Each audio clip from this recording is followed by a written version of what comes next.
السلام علیکم دوستو، پرانی بات ہے کہ ایک بادشاہ اپنی سلطنت پر بڑے عدل و انصاف کے ساتھ حکومت کرتا تھا۔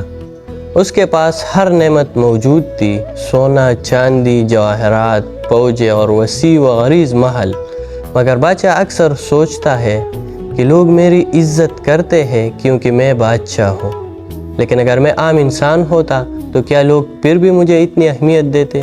تو بادشاہ سوچنے لگا اور ایک دن اس نے فیصلہ کیا کہ وہ اپنی سلطنت کا سفر کرے گا، مگر عام آدمی کے روپ میں۔ اس نے قیمتی لباس اتار کر ایک سادہ مسافر کی طرح کپڑے پہنے اور اکیلا نکل پڑا۔ کئی دن کے سفر کے بعد وہ ایک چھوٹے سے گاؤں پہنچا۔ سورج ڈھل رہا تھا، بادشاہ تھکا ہارا اور بھوکا تھا۔ اس نے گاؤں کے ایک کچے مکان کے دروازے پر دستک دی تو دروازہ کھلا تو ایک بوڑھی عورت سامنے آئی۔ چہرے پر غربت کے نشانات تھے، مگر آنکھوں میں روشنی اور سکون تھا۔ اس نے اجنبی کو دیکھ کر کہا، بیٹا، لگتا ہے تم مسافر ہو، اندر آؤ، تھکے ہوئے دکھائی دیتے ہو۔ بادشاہ اندر گیا۔ جھونپڑی چھوٹی سی تھی، ٹوٹی پھوٹی چارپائیاں اور ایک پرانا سا چولہا۔ اس کے علاوہ اس بزرگ خاتون کے پاس کھانے کو کچھ زیادہ نہیں تھا، بس ایک پرانی روٹی اور تھوڑا سا پانی۔ اس نے وہی مسافر کے سامنے رکھ دیا اور خود چپ چاپ کونے میں بیٹھ گئی۔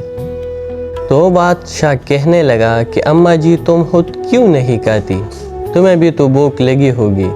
اس بزرگ خاتون مسکرائی اور بولی، بیٹا، میں نے ساری زندگی یہ سیکھا ہے کہ جو بھی پاس ہو وہ بانٹ دیا جائے۔ اگر میں اکیلی کھاؤں گی تو صرف پیٹ بھرے گا، لیکن اگر دوسروں کو دوں گی تو دل اور روح دونوں بھر جاتے ہیں۔ اصل سکون تو دینے میں ہے، لینے میں نہیں۔ یہ الفاظ سن کر بادشاہ کی آنکھوں میں آنسو آ گئے۔ اس نے سوچا کہ اتنی غربت کے باوجود یہ عورت دوسروں کو ترجیح دیتی ہے۔ کچھ دن بعد جب بادشاہ محل واپس آیا تو اس نے درباریوں کو حکم دیا کہ اس گاؤں کی بوڑھی عورت کو فوراً دربار میں بلایا جائے۔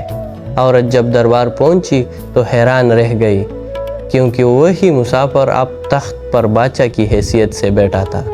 جب وہ آئی تو بادشاہ نے اپنی شناخت ظاہر کی اور کہا، اماں جی، تم نے مجھے ایک سبق سکھایا ہے جو کسی کتاب میں نہیں لکھا۔ تم نے بتایا کہ دولت کا اصل معیار خزانہ نہیں بلکہ دل کی سخاوت ہے۔ پھر بادشاہ نے حکم دیا کہ اس عورت کو کھانے، کپڑے اور اتنی دولت دی جائے کہ باقی زندگی عزت اور سکون سے گزارے، اور آخر میں درباریوں سے کہا کہ یاد رکھو، تاج و تخت انسان کو بڑا نہیں بناتے، اصل عظمت ان دلوں میں ہے جو دوسروں کے لیے قربانی دیتے ہیں۔ تو دوستو، کہانی کا مقصد یہ تھا کہ انسان کی پہچان مال و دولت سے نہیں بلکہ اس کے دل کی سخاوت سے ہوتی ہے۔